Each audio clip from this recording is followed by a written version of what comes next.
nirasya sarva sandeham akikritya sudarshanam prakashita rahasyam tam bhajami gurumishwaram.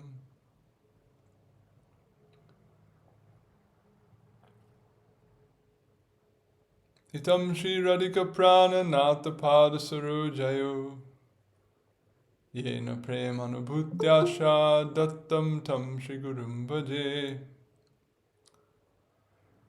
Shri Govinda Pararavinda Marupananya Vilasujjitan Purna Prema Rasotsavo Jalamano Vritti Prasannananam Shashwad Krishna Katha Mahamrita Payora Shomuda Kelato Bande Bhagavatani Mananudavam Murdna Nipatyakshito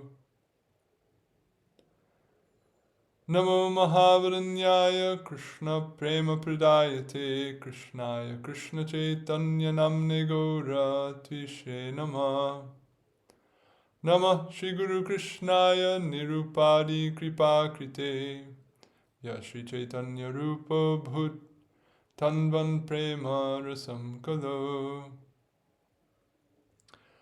Jayatam Surato Pangor Mama Mandamater Gati Matsarvasva Parambojo Radha Madana Mohano Adadanastrinam dantair yacheham puna puna Srimad Rupa Parambojo Dhulisam Janma Janmani Abhirapali Patiputra Kanta Dasya Bilashati Balashvavara Shri Rupa Chintamala Sapti Sangsto Durdantamatswanta Hai Churastam Raganuganu bhajano lasamanasanam Shri Radhaya sahasara smaratam brajendum Shri Rupa Kamala Charanashrita Chetasam me Chittam Satam Madhukari Yatu Padme Bhaktir Yanikilarta Varga Janani Ya Brahma Sakshat Kriter Anandatishaya Prada Vishayajat Sokyat Vimuktir Yaya Shri Radha Ramanam Padam Bhujayugam Yasya Mahanashrayo Ya Karya Vrajalokavat Gurutara Premnaiva Tasyai Namah Yaram Yanikilaga Sangha Shamani Shrotratritim Sangata Yaswadya Rasikai Sukabdi Janani Dhikarya Mukti Spriham Yadhyata Hridaye Brajendra Tanuja Premamrita Syandini Saji Yadhari Bhakta Vrinda Mohita Dhanyeha Padyavali. By the grace of Shri Kali Yuga Pavana, the Swabhajana Vibhajana, Prayojana Avatar Prema Purushottam, Karuna Mahasagar Shri Gauranga Mahaprabhu, and his beloved Parshad, the crest jewel of Gaudiya Vaishnava Charjas, Sri Rupa Gosvami Pad. Again today we'll continue our discussion of Padyavali. And today we begin a new prakaranam, that of Niṣṭhā, Bhaktas Niṣṭhā, or fixity in Bhagavan. So we finished last time with the 5th verse of the Shikshastakam, the discussion of the expressions of humility, dainya. So today we start the prakaran on Niṣṭhā. And the commentator, he interprets it that this section on Niṣṭhā follows this section on dainya, and also the previous section, which was on the Mahatmya, or the greatness of Bhaktas. And he reads the line of thought, if you will, to say that that greatness of the Bhaktas that we heard about earlier, the basis of it, or the cause of it, is their Niṣṭhā. in Bhagavan, their fixity in Bhagavan. Meaning Bhagavan is great, Bhagavan is the source of all greatness, and because Bhaktas have fixity in him, because they have this deep connection with him by virtue of their Niṣṭhā or fixity, therefore they also have greatness. So this is how he reads the progression among the sections. So we'll dive in. Atha tesham Niṣṭhā. Now their fixity. Oh gosh, there's a typo also. Okay, I'll fix that later. So the first verse we get from Sarvabhauma Bhattacharya. Na vayaṁ kavayo na tārkikā, na ca vedānta-nitānta-pāragāḥ, na ca vādini-vārakāḥ paraṁ, kapaṭābhīra-kiśora-kiṅkarāḥ. We are neither poets, nor logicians, nor great experts in Vedanta, nor refuters of proponents. We are simply servants of a crafty cowherd boy. I'll read it one more time. We are neither poets, nor logicians, nor great experts in Vedanta, nor refuters of proponents.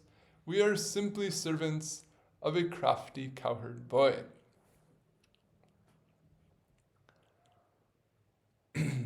So let's dive into what he wants to convey with this expression. So the context of why Sarvabhauma is writing like this is read by the commentator as follows. When asked about his identity by some bhakta who had observed the immensity of his learning, meaning his knowledge of Kavya, Nyaya, Vedanta, the Shad-darshana, Sarvabhauma expresses his fixity Niṣṭhā in Sri Bhagavan with a witty retort, Na vayaṁ kavayo. So, although he's seen and known to be highly educated in Kavya and Nyaya and Vedanta and so on, when he's asked how he feels himself to be, he says, I'm not any of these things. I'm just a servant of Krishna. So, we are not poets, na vayaṁ kavaya, means we are not expert in composing poetry.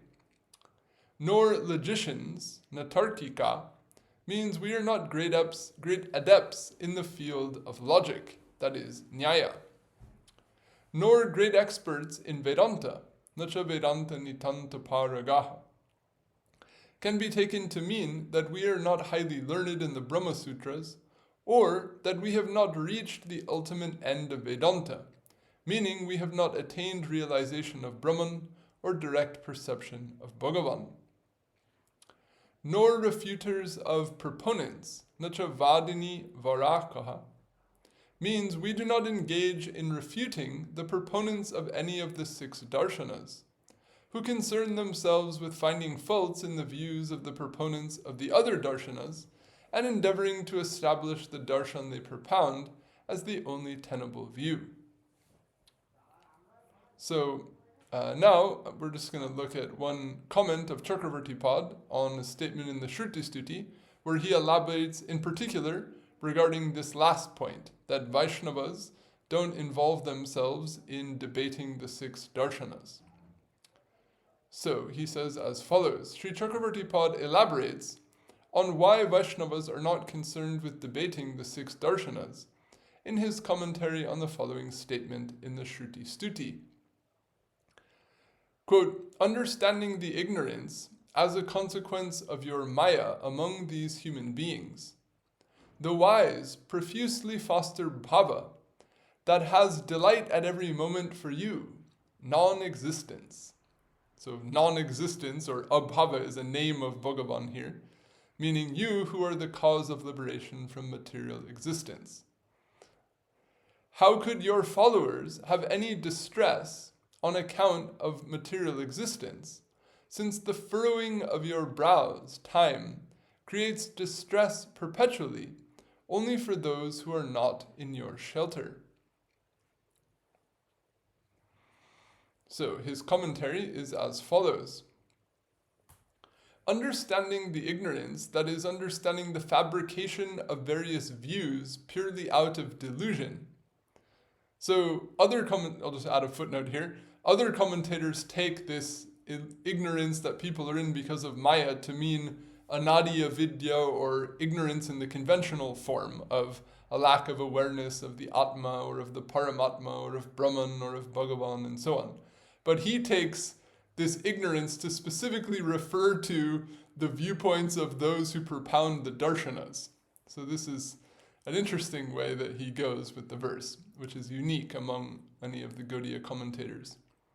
So he says the following: understanding the ignorance, that is, understanding the fabrication of various views purely out of delusion, among these human beings, that is, among those who consider themselves learned, and are proponents of various doctrines, or vadas, meaning this darshanas, the wise foster only bhava alone, meaning servitude, friendship, and so forth, or any other form of rati, that is, anuprabhavam, meaning that has delight at every moment for you, non-existence, meaning for you, Bhagavan, who are the terminator of material existence. So the Vaishnavas, they foster bhava that gives pleasure to Bhagavan, and they don't bother themselves with all of these debates.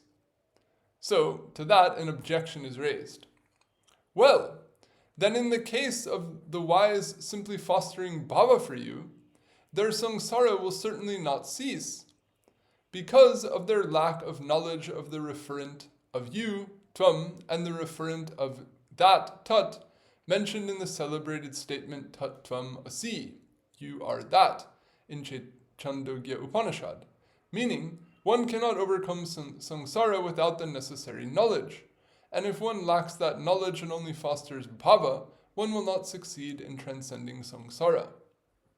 So he's alluding to many statements found in the Upanishads that say that without jnana, or Brahma Gyan, or Atma Gyan, it's impossible to achieve moksha. So if this verse here in the Shruti Suti is saying, we're not going to consider ourselves with all these other things, we're just going to foster bhava for Bhagavan, then someone say, well, you can busy yourself with all the bhav you like, but if you don't have any gyan, if you don't have any knowledge, you're never going to attain moksha. You're never going to know the meaning of the Mahavakyas, you're never going to understand what is the Atma, what is Brahman, or anything, which is what this famous statement, Tattvam Asi, is all about. So this is the objection. In other words, this is an objection from a follower of the Jnana Marg to this expression of someone following the Bhakti Marg. So, to this, they say, Katam, that is, the Shruti speak the second half of the verse. How could their, meaning Vaishnava's distress on account of material existence persist? It certainly could not, meaning you don't think we'll achieve moksha? What are you talking about? How will the Vaishnavas remain entangled in samsara? Which is another way of saying, how will they not get moksha? On account of its withdrawal, verily in the stage even of beginning to engage in servitude to you. There, meaning the Vaishnava's mentality within themselves of being a samsari, however, can persist even in that state of actually having become free from the distress of material existence, because of an exceedance of desirelessness, nishkamata, and because of the humility arising from worship. So Vaishnavas, by virtue of their worship, meaning bhajan, bhakti, they feel humility, they have no desire even for moksha, so they consider themselves to just be one tiny jiva bound and transmigrating through samsara. So even though they're actually free from entrapment in samsara, they still think themselves to be that, because of their desirelessness and humility. So the reasons for Vaishnavas having no further distress on account of material existence is then stated. Since that possessed of three edges is the literal meaning, that is the sharp tripartite sword of time in the form of the furrowing of your brows. So this is some poetic language. Time is sometimes described like a chakra, or like a sword that cuts through or destroys everything. So here there's a comparison between time, which is described metaphorically as this sword to the furrowing of Bhagavan's brows. It means just by the movement of his eyebrow, he can bring universes in and out of existence. What to speak of sustain or liberate any tiny entity within them. So it means to say that there's no force or great power within samsara that can stand anywhere in the face of the wish of Bhagavan himself. So just by the flick of his brow, time itself can stand still. And for those who are then protected by that Bhagavan, what worry do they have, or what entanglement can remain for them? This is the import. So,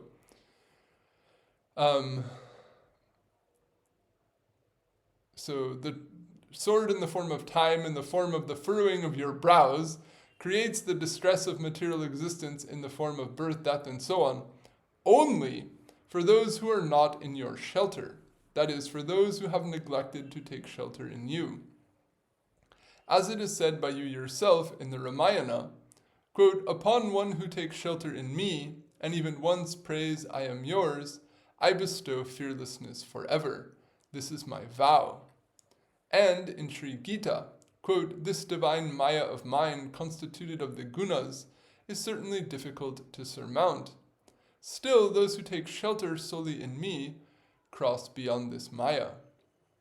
So 2 statements of Bhagavan where he affirms that those who take shelter in him are, by his own agency, brought out from the influence of Maya or from fear. So he cites these to indicate that those who don't have the so-called gyan that this objector is bringing up and only foster bhava that's pleasing to Bhagavan certainly can be freed from material existence. Actually, only such people will be freed from material existence. Okay, so the main point of this citation and this why we're diving into this whole discussion of this statement in the Shruti Stuti in relation to Sarvabhauma Bhattacharya comes up further, is tied into this, so just bear that in mind. So the purport is this: Vaishnavas have no great intentness upon refuting the views of others and establishing their own views, like others who are proponents of various doctrines, or vadis, do. Rather, they have great intentness only upon worship of you. Vaishnavas, furthermore, have no disagreement with any of the proponents of various doctrines. Thus, their view alone is the essence of the meaning of all the Shastras. So for the Vaishnavas, how exactly do you want to categorize and map out and conceive and summarize the nature of material existence? They're not concerned with all of those details and which one seems more appropriate or comprehensive or contains fewer logical inconsistencies or what have you. They're not bothered with any of this. They're concerned with Bhagavan. By experiencing Bhagavan, the very essence of the totality of the infinite reality is experienced.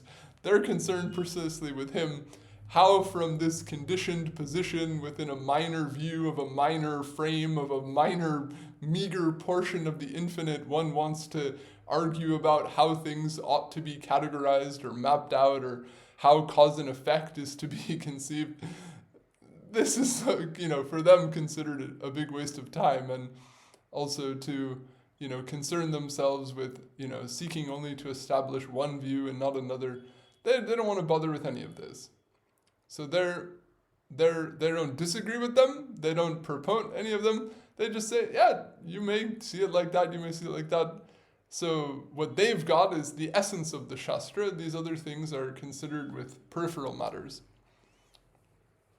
So he applies this point by saying, their conception of the object of worship is set upon you, who are a vast ocean of marvelous forms, qualities, and leelas in the manifestations of Krishna, Rama, and so forth. And their conception of the worshipper is set upon themselves. Thus, they certainly have knowledge of the referent of, quote, you, tvam, and the referent of, quote, that, tat, in the statement tat tvam asi. As a person belonging to or assisting a king, a Rajakiya Purush, is sometimes called a, quote, man of the king, Raj Purush, so the referent of you is a bearer of a relationship with the referent of that. In the statement in the Chandogya Upanishad, quote, you are that, tattvam asi. And some indeed explain the meaning of this great statement, Mahavakya, even with the genitive determinative compound, Shashti Tat Purush Samas, to mean, quote, you are his. That is, you belong to him, you are his servant. So he makes this whole point to show a Vaishnava interpretation of the Tattvam Asi Mahavakya, and also to indicate that the person's objection that Vaishnavas don't have the necessary gyan to attain moksha, namely knowledge of tat and tvam, which is a common way that in discourse among those following the Jnana-marg categorize the core elements that are to be studied. He's saying, no, they definitely have sufficient gyan in that regard. And moreover, they don't need any more, detailed gyan about other peripheral matters anyway. So that's the commentary. The point of the reason we're discussing this commentary is simply to emphasize or to see why does Sarvabhauma Bhattacharya specifically say Nacha vādini-vārakāḥ paraṁ, that we're not, here to refute the proponents of any of this vad or that vad or what have you. The fact that we're not interested in any of these things, this is why. We have knowledge of the essence of the Shastra, we have fixity upon, the essence of what is tat, the essence of what is tvam, and the chance to perceive and connect with what is beyond the realm that all the darshans are analyzing anyway. So, therefore, no concern. So this is some reasoning for this point. Okay, so now we'll look at a few other aspects of what's said here. Although Sri Sarvabhauma Bhattacharya, by all accounts, is well known to have indeed been a highly learned Pandit, who was an expert in Kavya, poetry, Nyaya, logic, Vedanta, and disputation of the darshanas. So in other words, he does know all of those things. He was hired as the court Pandit of Maharaj Prataparudra, brought from West Bengal. He was, he must have been, a genius of his era and an exceptionally learned and brilliant person to be engaged as he was. So despite all of that, he doesn't identify with any of that. That's not, especially after his connection with Mahaprabhu and his absorption in Krishna Bhakti, then this has nothing to do with how he conceives of himself or the fundamental Niṣṭhā that he fosters. We hear in the Charitamrita of how Mahaprabhu served him prasadam very early in the morning to test him whether he was adherent to the customs of what's called Vedic achar, or whether he gave preference to the custom of honoring prasad when it's brought to you. In other words, whether he saw observance of the bhakti marg as more essential than observance of his responsibilities as a brahmana and so forth. And when he did that, Mahaprabhu was very satisfied. So similarly, just as he showed preference for the activities of bhakti in contrast to Vedic achar, similarly he adheres to the Vaishnava view and the Vaishnava spirit over and above anything related to Kavya, Nyaya, Vedanta, or what have you. So, although he was a highly learned Pandit who was expert in poetry, logic, Vedanta, and disputation of the darshanas, he negates in this verse having any deep affinity or real fixity, Niṣṭhā, in any of these, and thus implies that he does not foster any sense of identity in, rooted in, or related to such learning. Sri Sarvabhauma Bhattacharya, rather, fosters at heart only the conviction that he is a servant of Sri Krishna, and thus expresses his sense of personal identity at heart as follows, quote, we are simply servants of a crafty cowherd boy. Paraṁ, kapaṭābhīra-kiśora-kiṅkarāḥ. The commentator, so one point we'll dive into here is that the commentator gives, with all due respect, a little bit of a peculiar interpretation of this phrase. So I've got an alternate one afterwards, but we'll look first at the way he takes it. The commentator takes it that the word, quote, cowherd, abhira here, refers to the cowherd Sri Nanda, and that the word boy, kishore, which more specifically means an adolescent boy between the ages of 10 and 15, refers to his son, that is, Sri Krishna, such that the compound refers to Sri Krishna as the adolescent son of the king of the cowherd community, Sri Nanda. That's all fine.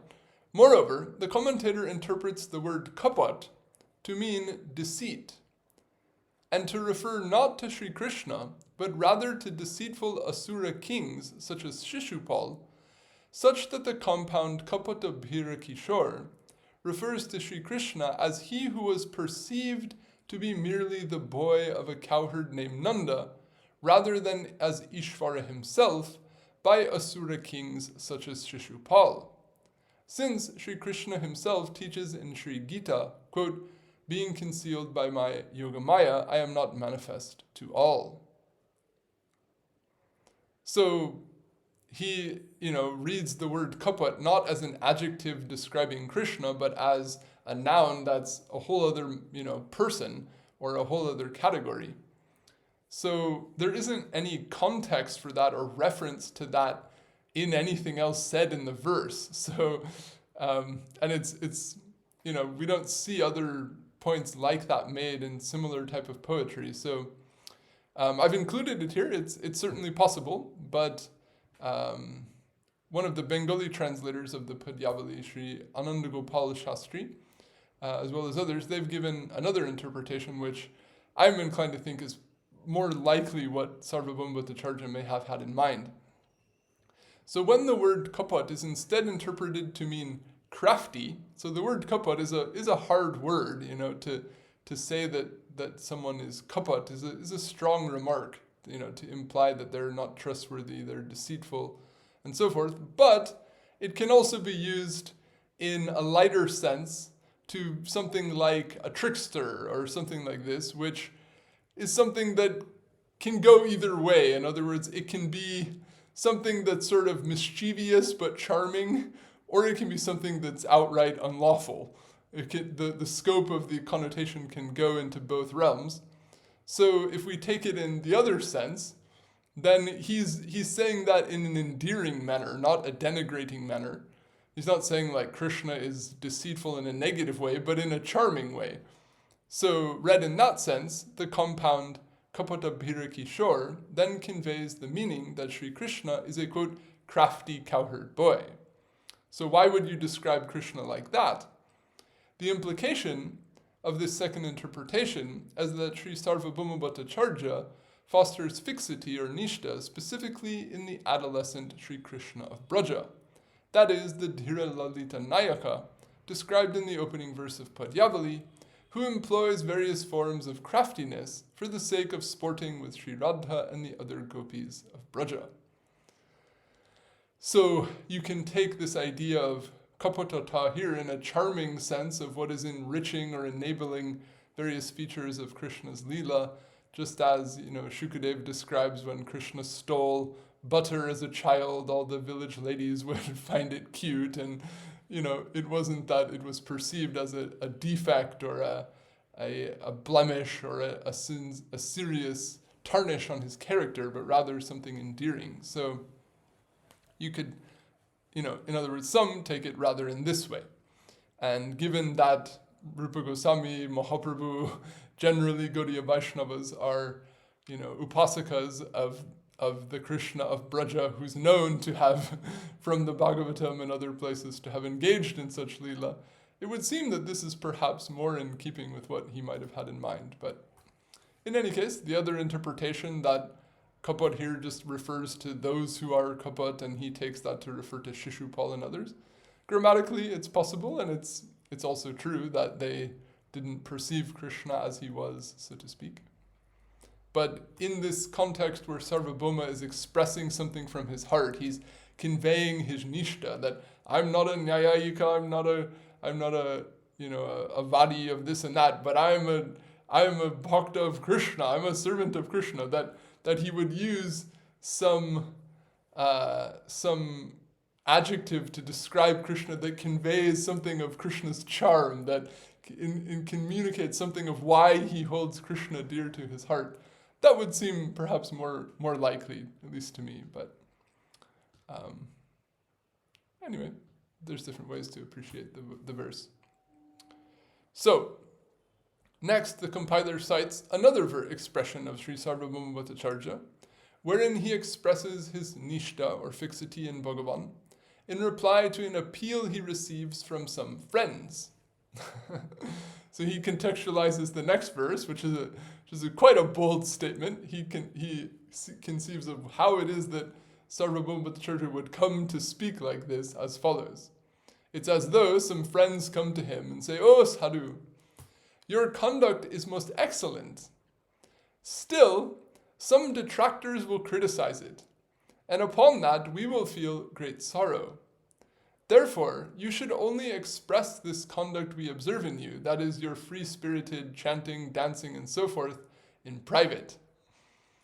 So, Mahaprabhu's Leela in Jagannath Puri, the Sankirtan Leela that they would perform, was on the edge, so to speak. The temple culture of that era and the royal culture of that era and the other culture among the other scholars and dignitaries of the society, this was not normal. This was something very passionate, very intense, very wild, if you will. So there was definitely a religious orthodoxy and conservancy in that time, which were taken aback, so to speak, by much of what was going on. So here, it's as though, and Sarvabhauma was a member of that orthodoxy who then came to support Mahaprabhu and fueled grandly this Sankirtan movement, such that even the king came to embrace it and so forth. So some, they may appreciate and understand the value of that, the substance of that, but still be sensitive to the fact that not everybody's on board with this, and that some people are going to not see it in a positive light, and then that's going to lead to them criticizing it, that's going to lead to them defaming it, and that's not going to be good for those people. So maybe it's better not to put it in their face, or maybe it's not better to do it not quite so publicly to prevent people from getting disturbed by it or from taking any acts that are disrespectful in response to it. So this is how he conceives of some persons approaching Sarvabhauma. So what does Sarvabhauma have to say to that? He says the following: Parivadatu jano yathā tathāyaṁ, Nanu mukharo na vayaṁ vicārayāmaḥ, hari-rasa-madirā-madātimattā, bhuvi viluṭhāma naṭāma nirvishama. Nanu, let this jeering fellow insult us howsoever. We will not consider it. Heavily intoxicated by the rapture of drinking the wine of the rasa produced by Hari, let us roll on the ground, let us dance, let us delight. So this is a very bold remark. In other words, it's as if, some people are together having a party, drinking alcohol, and someone comes and says, "Oh, you better stop the party." People are going to object. "Oh, we're not going to stop the party. We're going to drink. We're going to roll on the ground. We're going to dance. We don't care." Something like this. There's a mood of intoxication and a mood of boldness conveyed. So this verse is also found in the Bhakti Rasamrita Sindhu by Rupa Gosvami. So Rupa Gosvami found it to be in good taste. He didn't find it to be over the top, so to speak. Rather, the compiler cites this verse in Bhakti Rasamrita Sindhu as an illustration of the anubhava, that is, the effect of rati in the heart that indicates rati's presence therein, known as, quote, disregarding people in general, lok anupekshita.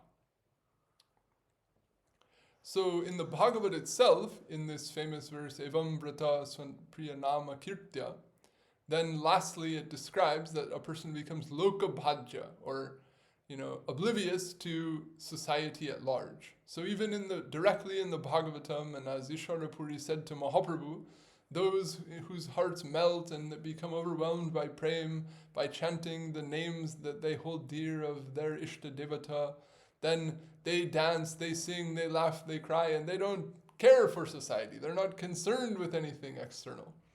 This is directly described as the primary symptom of an Uttam Bhagavata in the Navayogendra Samvad.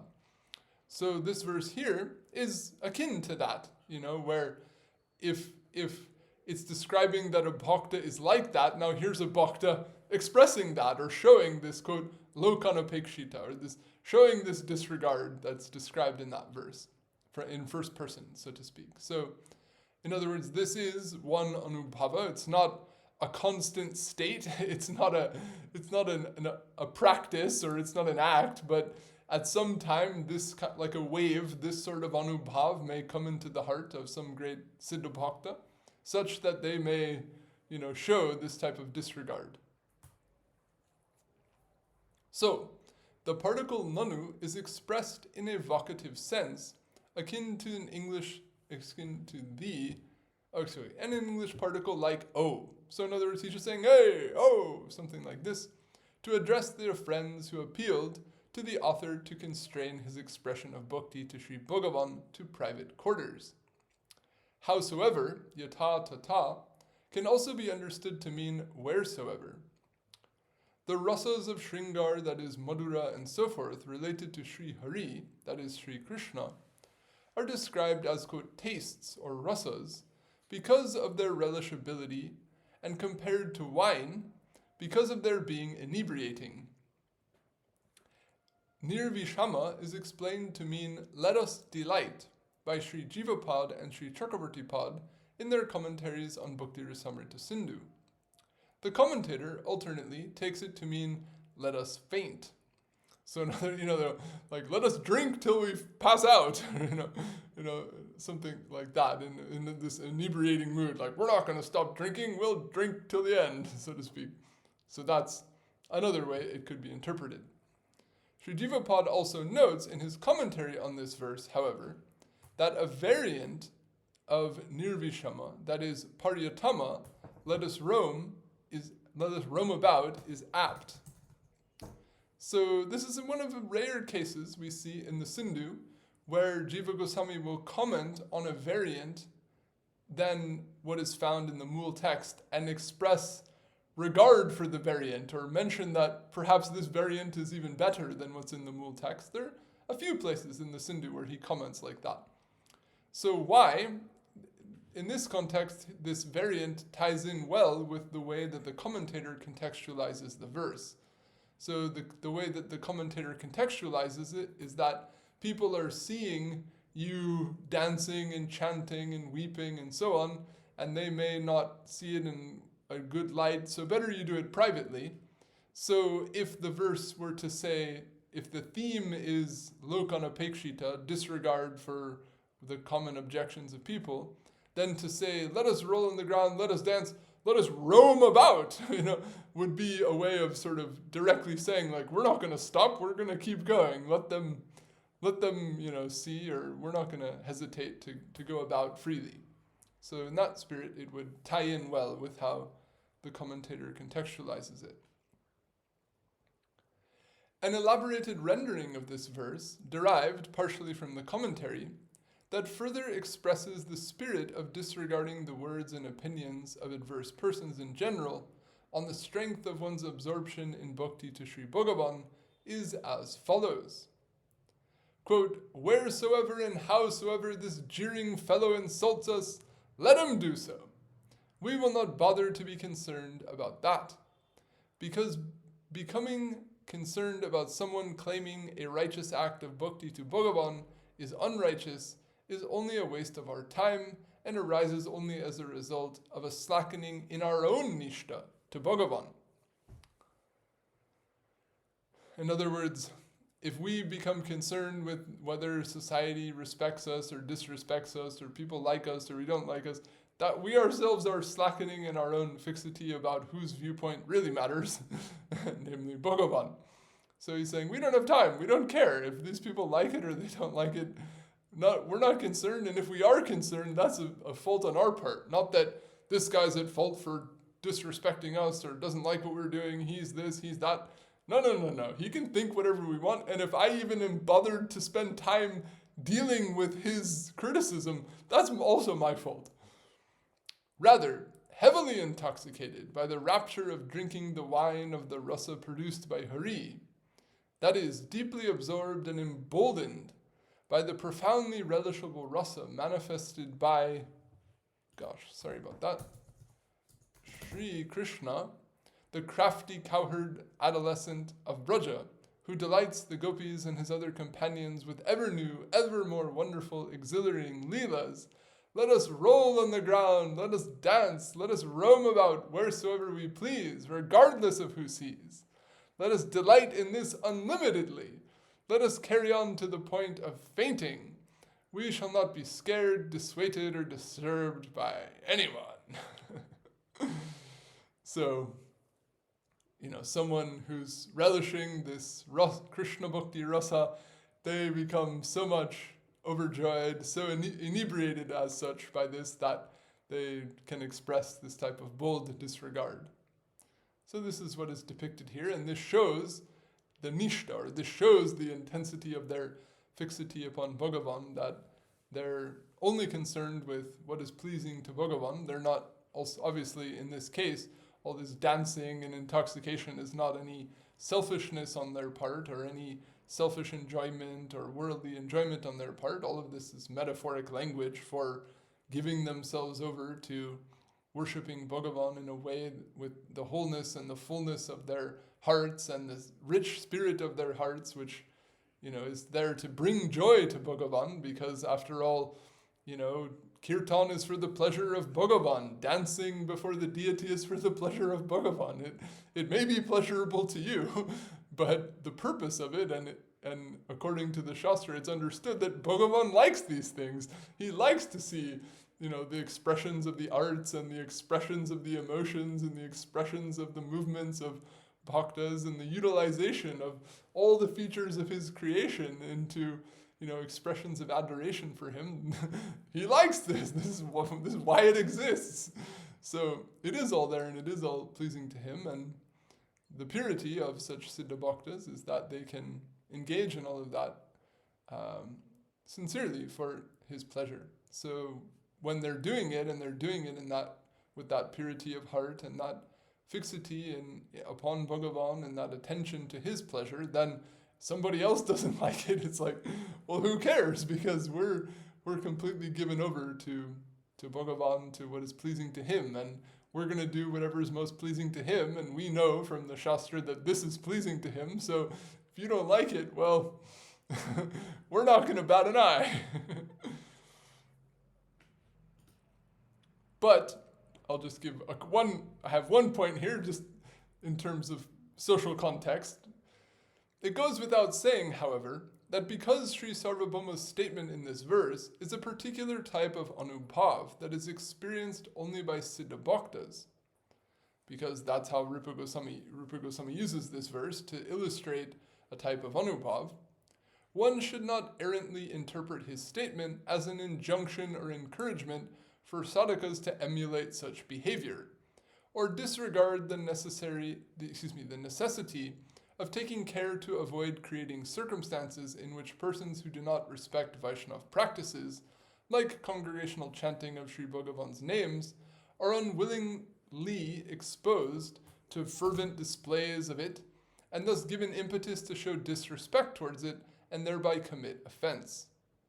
So if we say, oh look, Mahaprabhu's Bhaktas, Sarvabhauma Bhattacharya, he says we'll roam around and chant and roll on the ground and we don't care what anyone says, so yeah, let's go, like bang, bang, bang, and we'll go like rev up a kirtan somewhere and we don't care, and if we do like that, this is not what Sarvabhauma Bhattacharya is talking about, and if we don't pay attention to where we are, what are the reactions of people and so forth, then we're going to totally lose the plot. That this spirit of not being dissuaded by mundane opinion or critical opinion, that no doubt is good. But if we take this as some license to now go and engage in these activities in a kind of emboldened way, where people who are opposed to them or who don't see them favorably are end up given good reason to speak negatively about them or about the people who practice them, then this is not what's intended here. This is an expression of his Niṣṭhā, but it's not necessarily to say that therefore he would necessarily literally go and do that anywhere and everywhere. maybe according to context, in the situation of Puri, there was space and cultural, opportunity for, kirtan to be expressed in a way, in the presence of Mahaprabhu himself and so forth. But that doesn't mean that, for all time thereafter, in all social contexts thereafter, that one will act as if they're, doing kirtan in the presence of Mahaprabhu himself. Although many may, in meditation in the midst of the kirtan and in the midst of utsavs and all these traditional kirtans in which there is a meditation of being in the presence of Mahaprabhu and his parikaras and doing kirtan, that's a meditation. And that's fine, that meditation is fine. But if we then, go to the point of creating, unfavorable social circumstances for ourselves and others, then that won't be in keeping with the whole of what is taught. So just a little balance, I felt like it would be important to add this point in. The importance of avoiding such circumstances is indicated by the description of the 9th offense to Sri Bhagavan's name in Padma Puran, as was discussed earlier. That said, the unwavering fixity and enthusiasm expressed in the verse under discussion by Sri Sarvabhauma Bhattacharya is certainly most worthy of sadhaka's admiration and aspiration. So, in other words, why is the verse being cited? What is the prakarana? We'll aim specifically at extracting and grasping and reflecting upon that. Okay, so we've got a little more time, but I think I might stop here tonight, and because the other verse, we won't get through the whole thing. The commentary on the next one, this well-known verse, Naham Vipro Nachanarapatir, the commentary is a little bit longer, so I think it'll be easier to just go through that in one swoop. So I'll pause here for now. If anyone would like to share any thoughts or ask any questions, give any corrections or what have you on what we've discussed, they're most welcome to do so.